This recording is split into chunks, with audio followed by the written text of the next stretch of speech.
দাদা কোৱা অসমৰ আটাইতকৈ কম বয়সত মুখ্যমন্ত্ৰী হোৱা ব্যক্তিজনৰ নাম কি অসমৰ আটাইতকৈ কম বয়সত মুখ্যমন্ত্ৰী হোৱা ব্যক্তিজন হ'ল প্ৰফুল্ল কুমাৰ মহন্ত ঠিক আছে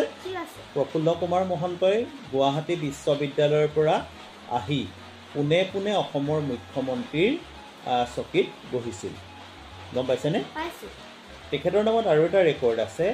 প্ৰফুল্ল কুমাৰ মহন্ত হ'ল এনেকুৱা এজন ব্যক্তি যি মুখ্যমন্ত্ৰী হৈ থকাৰ সময়ছোৱাতে অৰ্থাৎ মুখ্যমন্ত্ৰীৰ কাৰ্যকালতে